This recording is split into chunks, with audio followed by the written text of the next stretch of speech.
Welcome to our YouTube channel Super Study with SP. Today we are talking about प्रतिशत या percentage. Percentage से related last video में हमने कुछ basic concepts के बारे में बात की थी।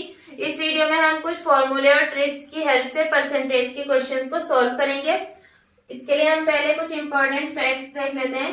नंबर 1 है, यदि किसी वस्तु के मूल्य में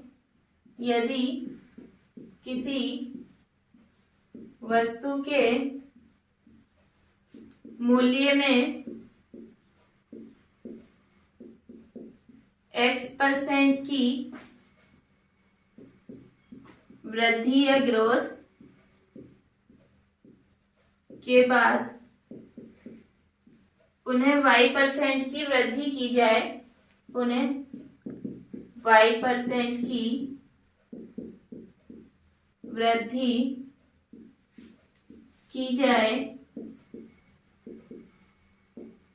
तब वस्तु के मूल्य में कुल प्रतिशत वृद्धि कितनी होगी, तो उसे हम इस फॉर्मूले से कैलकुलेट कर लेंगे। कुल प्रतिशत वृद्धि is equal to x plus Y plus X Y upon 100%। इस क्वेश्चन की इस फॉर्मूले की हेल्प से हम इस टाइप के क्वेश्चंस को सॉल्व कर लेंगे कि यदि किसी वस्तु के मूल्य में X% की वृद्धि के बाद उन्हें Y% की वृद्धि की जाए, तब वस्तु के मूल्य में कुल प्रतिशत वृद्धि is equal to x plus Y plus X Y upon 100%। यदि किसी वस्तु के मूल्य में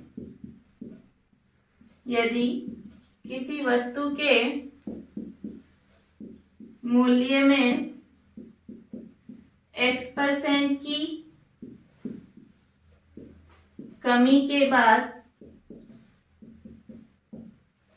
Y% की कमी की जाए,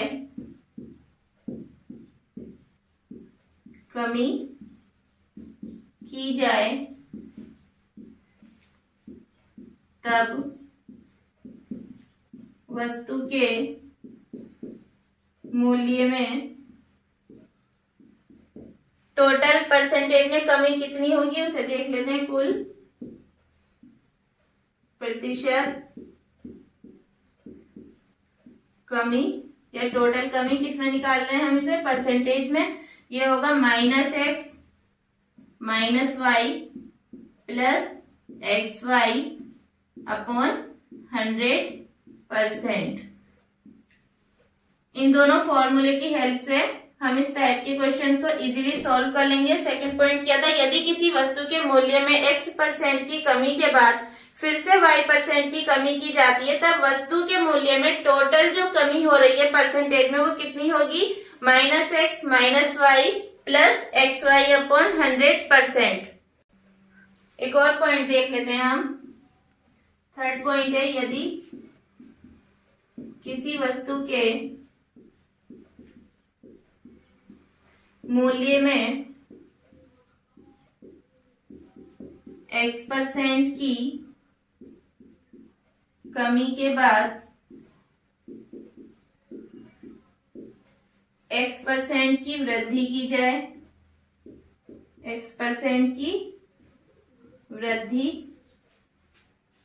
जाए,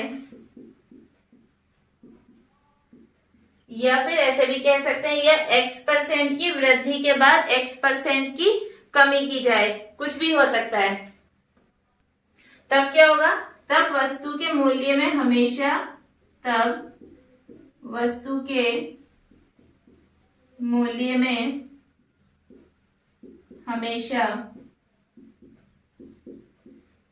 x² अपॉन 100% की कमी होगी। एक बार हम फिर से देख लेते हैं। फर्स्ट पॉइंट है कि यदि किसी वस्तु के मूल्य में X% की ग्रोथ के बाद Y% की वृद्धि की जाए, यहाँ पर ध्यान दें कि यहाँ पर X% की वृद्धि हो रही है पहले, उसके बाद Y% की।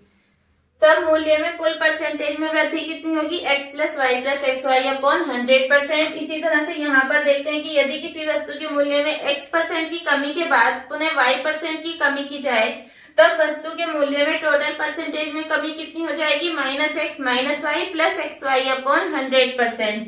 इसके बाद थर्ड पॉइंट है कि यदि किसी वस्तु के मूल्य में x% की कमी के बाद x% की वृद्धि की जाए।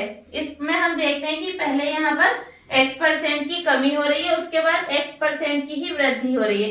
यानी कि मान लो कि पहले 10% की कमी की जा रही है, उसके बाद फिर से 10% की ग्रोथ की जा रही है।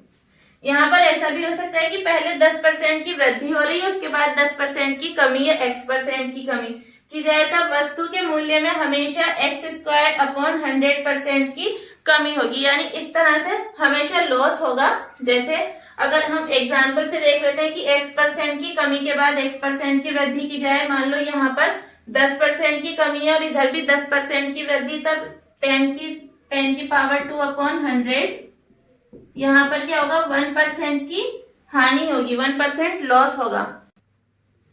फॉर एग्जाम्पल यदि पेट्रोल के दाम में 10% की ग्रोथ होने के कारण पेट्रोल की जो बिक्री है उसमें 10% की कमी हो जाती है, तब पेट्रोल से इनकम में कितने % की कमी या वृद्धि हुई। यहाँ पर हम इस क्वेश्चन को सॉल्व करते हैं और देखते हैं कि 10% की वृद्धि होने के बाद जब 10% की कमी हुई तब क्या होता है, वृद्धि होती है, कमी होती है। पेट्रोल के दाम में कमी या वृद्धि हम किस में निकाल रहे हैं, प्रतिशत में। यहाँ पर ध्यान दें कि अभी हमने जब इम्पोर्टेंट फैक्ट्स देखे थे वहां पर जो थर्ड पॉइंट था कि यदि 10% की वृद्धि के बाद 10% की कमी यानी कि x% की ग्रोथ के बाद x% की कमी हो रही हो, तब हम किस फॉर्मूले का यूज करते हैं, x² अपॉन 100, x² अपॉन 100। इस फॉर्मूले की हेल्प से हम इस तरह के क्वेश्चंस को सॉल्व कर लेते हैं। यहाँ पर x की वैल्यू कितनी है, 10, तो यहाँ हो जाएगा 10 की पावर 2 अपॉन 100, फिर हो गया 100 अपॉन 100, तब आ जाएगा 1%। तब कितने परसेंट की वृद्धि या कमी हुई, 1% की। और इस तरह के जो क्वेश्चंस होते हैं उनमें ऑलवेज कमी होती है, लॉस होता है। तो यहाँ पर पेट्रोल के दाम में कमी हुई, कितने की, मतलब पेट्रोल से होने वाली आय में कितने % की कमी हो गई, 1% की। पेट्रोल से आय में जो कमी हुई है वो 1% की हुई है, आय में कमी 1%। इस तरह के जितने भी क्वेश्चंस होंगे उनमें हमेशा लॉस होता है, जहां पर x% की ग्रोथ के बाद x% की कमी हो या x% की कमी के बाद x% की ग्रोथ हो। सेकेंड एग्जाम्पल देखते हैं, यदि चीनी के मूल्य में 25% की वृद्धि या ग्रोथ करने पर बिक्री में 20% की कमी हो जाती है, तब चीनी से होने वाली इनकम में कितने % की कमी या वृद्धि होगी। इस टाइप के जो क्वेश्चंस होते हैं उनको हम इस फॉर्मूले की हेल्प से सॉल्व कर लेते हैं कि यदि किसी वस्तु के मूल्य में x% की ग्रोथ करने पर बिक्री में y% की वृद्धि हो जाती है, तब परसेंटेज में परिवर्तन होता है। किसी वस्तु के मूल्य में x% की वृद्धि के बाद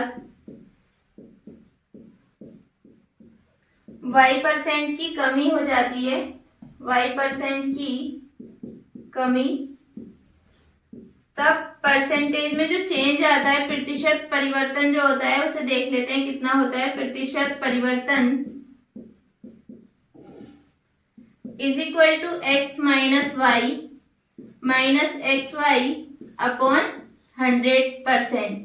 यहाँ पर हम ध्यान दें कि इस फॉर्मूले की हेल्प से जब हम क्वेश्चन को सॉल्व करेंगे तब अगर वैल्यू प्लस में आती है तब उसका मतलब है कि प्रॉफिट हुआ, और अगर वैल्यू माइनस में आ रही है तब वो लॉस होता है। x की वैल्यू यहाँ पर कितनी है कि 25%, 25 माइनस y क्या है, y कमी को शो कर रहा है, तब y की वैल्यू कितनी है 20% माइनस 25 इंटू 20 अपॉन 100। यहाँ पर हम आगे इसे कैलकुलेट करेंगे, 25 4 जा 100 और 4 5 जा 20, तब यहाँ पर हो गया 25 माइनस 20 माइनस 5। यहाँ पर ये दोनों वैल्यू माइनस में है, माइनस 20 माइनस 5, तब ये माइनस के 25 हो जाएगा। इधर प्लस के 25 है और इधर माइनस के 25। इसको जब हम माइनस करेंगे तब जीरो आ जाएगा। इसका मतलब है कि 25% की ग्रोथ करने पर बिक्री में 20% की कमी हो जाती है, लेकिन उससे होने वाली इनकम में कोई भी चेंजिंग नहीं होती है। एक बार फिर से हम देख लेते हैं कि यदि किसी वस्तु के मूल्य में x% की वृद्धि के बाद y% की कमी हो जाए, तब हम इस फॉर्मूले की हेल्प से क्वेश्चन को सॉल्व करेंगे। x minus Y minus X Y upon 100, x plus में है क्योंकि यहाँ पर ये ग्रोथ को शो कर रहा है, माइनस y से पहले माइनस का साइन लगाए क्योंकि ये कमी को शो कर रहा है, और माइनस एक्स वाई क्यों आया, जब हम प्लस माइनस की मल्टीपल करेंगे तब माइनस आएगा, माइनस एक्स वाई अपॉन 100 यहाँ पर आया। इस फॉर्मूले में हमने वैल्यू रखी, आगे कैलकुलेट किया तब जीरो आया। तो यहाँ पर इसका मतलब क्या है कि 25% की ग्रोथ होने पर 20% की जो कमी हो रही है उससे आय में कोई भी चेंजिंग नहीं हो रही। और अगर यही वैल्यू प्लस में आती तो होता कि प्रॉफिट हो रहा है, माइनस में होती तब लॉस। नेक्स्ट एग्जांपल है, यदि टीवी सेट का मूल्य 25% बढ़ा दिया जाए तब नया मूल्य कितने परसेंट घटाया जाए कि मूल्य मूल स्तर पर वापस आ जाए। अब हम इस क्वेश्चन को सॉल्व करते हैं। हम मान लेते हैं कि पहले टीवी सेट का जो मूल्य था वो 100 रुपीज था। माना कि टीवी सेट का जो मूल्य था वो 100 था, 100 रुपीज। और जब इसमें हमने 25% की ग्रोथ की तब नया मूल्य कितना हुआ टीवी का, 125 नया मूल्य। कब, जब 25% की ग्रोथ की, 25% की वृद्धि के बाद, तब कितना हो गया 100 का 25% तो निकालेंगे तब 25 आता है। 100 plus 25 is equal to 125 rupees.